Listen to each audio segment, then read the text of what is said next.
So today we're going to take a look at the Argon One M.2 case for the Raspberry Pi 4. But before we get started, I do want to say a huge thank you to Argon 40 for initially sending this case over to me, because I am really excited to test it out and see what we can do with this awesome case. And yeah, so this case comes around about $45 for the M.2 version.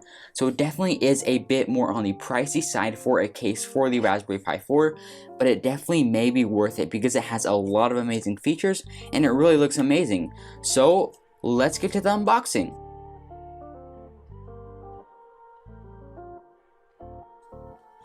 So right here, once we unbox it, we just take it out right here. It's actually a bit heavy. It really is on the heavier side, which is actually pretty interesting.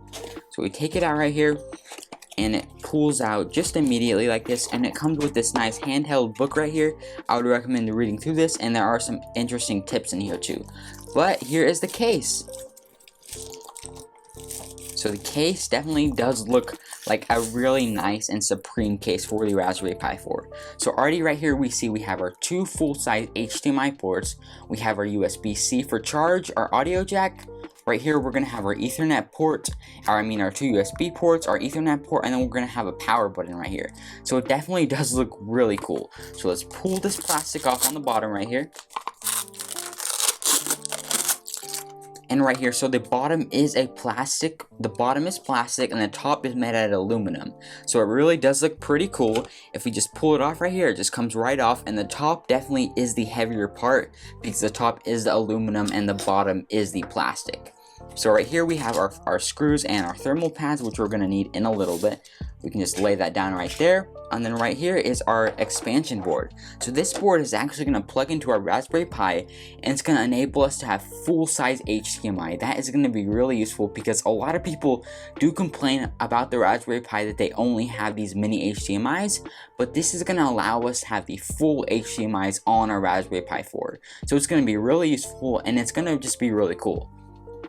And then right here, this board is actually, right here is where you're going to be able to plug in the M.2 drive.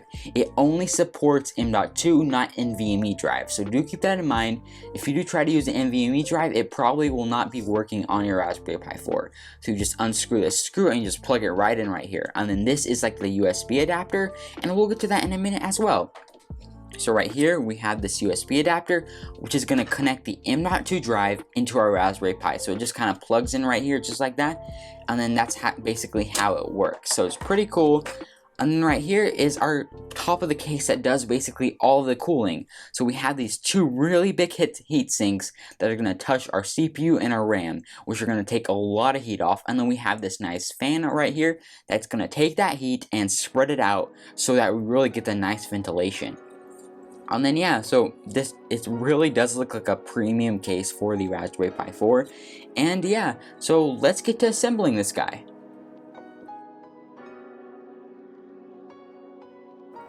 Alrighty, so now for the assembly part, we're going to take our Raspberry Pi 4 right here and the expansion board. We're going to want to plug these in where the audio jack lines up with the audio jack right here, and then the two micro HDMIs are going to line up with the ones in here. And this is going to allow us to have full-size HDMI, and then all the ports are going to be on the same exact side. So make sure you plug this in all the way, because you might need to push it pretty hard because you don't want it to be not plugged in all the way. So just make sure that this guy really is in there tight, and he is in there all the way. So mine feels pretty good now. But now we're going to want to put on the thermal pads, because our two RAM and CPU are going to be touching this guy right here, and we want the thermal pads to make this better. So once you open this pack right here, you're going to get all these little screws and thermal pads and stuff like that. So they're all right here. I already opened it up, and right here we have this thermal pad. You're going to want to take the little plastics off both of these sides, and we're just going to stick this on to the things right here, the little places. So just stick that on right there. It doesn't have to be that straight. No one's gonna see it. It really doesn't matter. It's just to help with our CPU temps. So just take that off, and they aren't that sticky, so I don't think it will stick to your CPU if you're worried about taking it off later. But yeah, so just stick that on right there. Alrighty, so now we can actually take our Raspberry Pi with the expansion board and plug it straight into our board right here. So what we're going to want to do, we're going to want to get the two HDMI ports lined up with the ones right here, and the Ethernet port and everything lined up correctly, and the GPIO pins right here have to line up with the ones in here because we want to be able to access them later. So make sure everything is lined up correctly, and it should just slide in really easily. Actually, it really does go in pretty easily. Make sure the GPIO is all nice and plugged in, push down real hard, and you see everything looks pretty good right now. Now we have access to our power button, our Ethernet, USBs, everything on the same side, so it really is looking good. Our thermal pads are installed, and yeah, so now we actually need to screw this guy in. So right here we have it, and we're gonna want to use the shorter screws. The shorter screws are the ones that go in here, and they just go in like right here, right there, and then right there. So it's really easy to do. Just take the shorter screws and screw them in.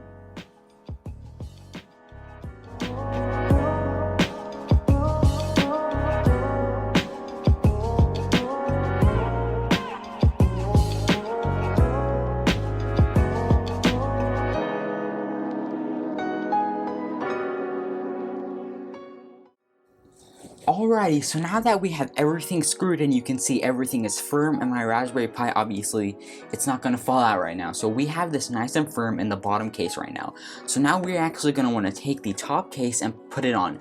But this is the part that I really do want to mention. If you're going to plug in an M.2 SSD, you want to do that right now. I currently don't have a spare one with me right now, so I can't plug anyone in. But if you are going to want to do that, you just unscrew this guy right here, and then you just plug it in right there. So it's pretty easy to do so, and do that now. Also, if you are going to be booting from an SD card, you want to do that right now, because the only way to access the SD card slot is with the bottom removed. So you don't want to remove the bottom too much, probably, because you'll need a screwdriver and stuff like that. So you probably do want to put in an SD card right now if you are going to do so. But I'm going to be USB booting, so I don't really need to do either of those. But after that's done, we can basically just take the top right here. This USB 3.0 port is actually going to line up with the one right here, and it just goes on the bottom really easily. It just fits right on there. And now we're actually going to just put in the screws, and these are going to be the longer screws. They just go in like right there. They just fall right in there, and you just screw it in. It's pretty easy. Just do the 4 screws and you'll be done.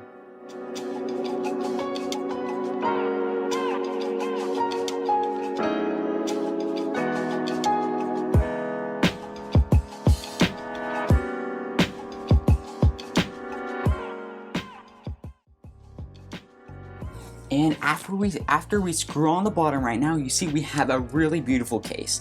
Now we just have one last thing to do, and that is the bottom things to make sure that it doesn't slide around on your desk.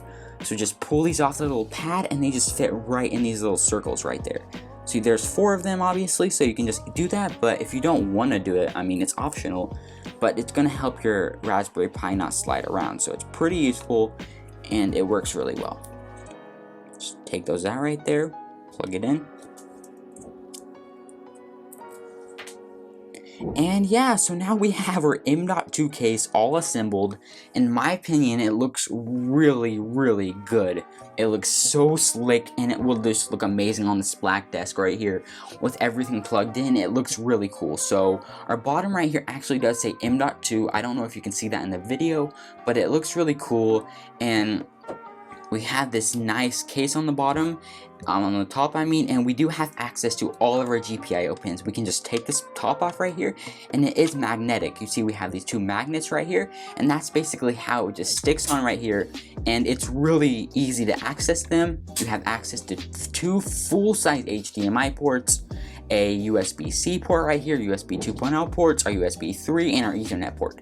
And if you are using a M.2 SSD, you have this adapter right here. You just plug in right here, and it connects your USB port to your M.2. So you obviously are not getting the full speeds, because this is basically what it is a USB adapter for the M.2 enclosure. So it's not full speed, so you are still going to have some limitations like that, but it still looks really cool. And yeah, so now we have our M.2 case all assembled. Alrighty, so now I actually just want to talk about the pros of using this case. So pro number one, you're going to have amazing cooling. You can either use it passively or with the fans, and both do cool pretty well. The passively obviously is going to be a bit quieter, but your temps are going to be a bit higher. If you do use the fan, you are going to get some better speeds and better temps.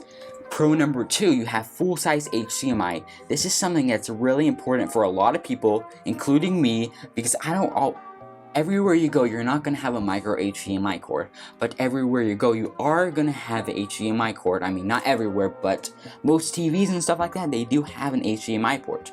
So it makes this Pi more accessible to everywhere you go, and it really just is useful. And I have broken so many micro HDMI port cords.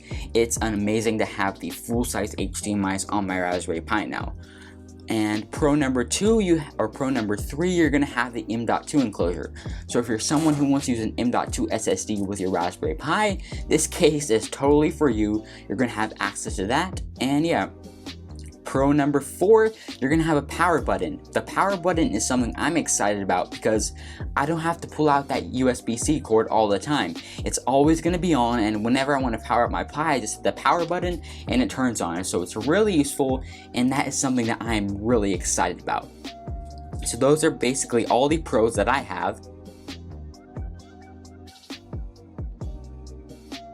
So now to talk about the cons. Con number one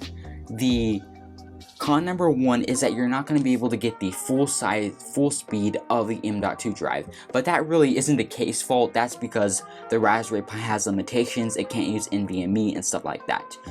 So yeah, so that's basically not the case's fault, but it just one is the cons.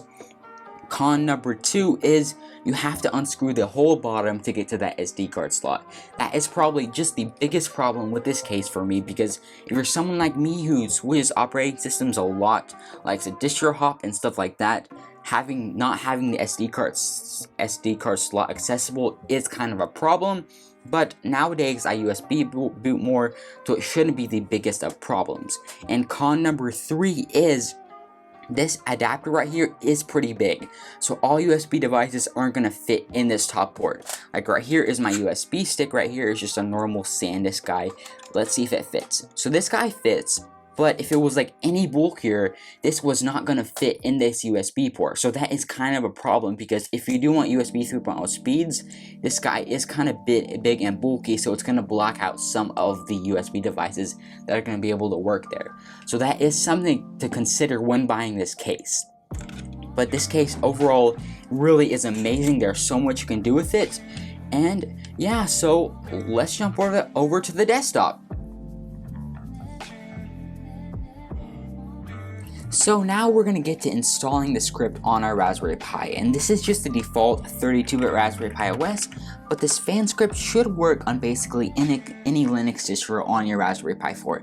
At least that's what I've heard. I personally haven't tested all of them, but that's what I've heard. So I'm just going to be installing it on this 32-bit Raspberry Pi OS, and the command right here is going to be a bit long, so you can just copy it from the description below, just paste it right there into the terminal, hit enter. This is going to download everything needed to be able to configure our fans on our Raspberry Pi.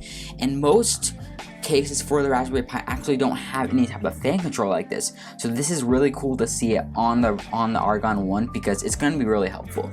So you see it's already done right here, and it says shortcuts created on your desktop, so we can either uninstall it or we can configure it. I'm going to click the configuration file right here, click execute in terminal, give it a second. It says this will remove existing configuration. I know that. I'm going to hit Y and enter, and then it says which fan mode do you want? Do you want always on, adjusted temperature, customized behavior, or cancel? I want adjusted temperature because that is the best version in my opinion. I'm going to click 2, hit enter. It says for 55 degrees, I am going to go, my fan speed's at 10. At 60, I'm going to go 55 for my fans, and at 65, I'm going to go 100. But this obviously is just my opinion. You guys can play around with this and really see which one you like the most. You see, now it's already done. My fans are configured, and if I did a quick reboot, it would work. So that is basically how the fans work. And right now, if you want to measure my temperature, we can just do that real fast. Right here, and I'm at 41 degrees Celsius right now, and my fans are not going at all right now, but because they don't actually start till 55, But still, 41, no sound whatsoever, a quiet case, it's pretty good. So that's basically how you configure the fans.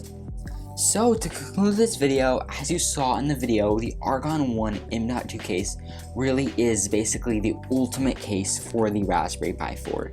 There is so much this guy can do. He cools so well, he's quiet, he has so many accessories, full-size HDMI, a power button, and everything about him is just amazing. He looks really good on the desk, it just looks amazing. And my old case for my Raspberry Pi 4 was actually the Armor case, which is just like basically like a big heat sink with some fans. The fans were so loud, it was like super annoying to use, and it would not cool at all. Like, comparing it to this Argon One case, this thing is like trash.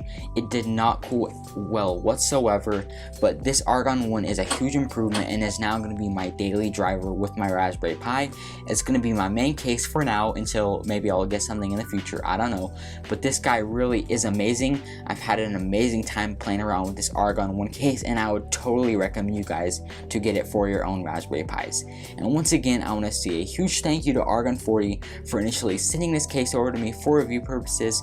But yeah, thanks so much guys, it would be amazing if you subscribe, and thanks for watching.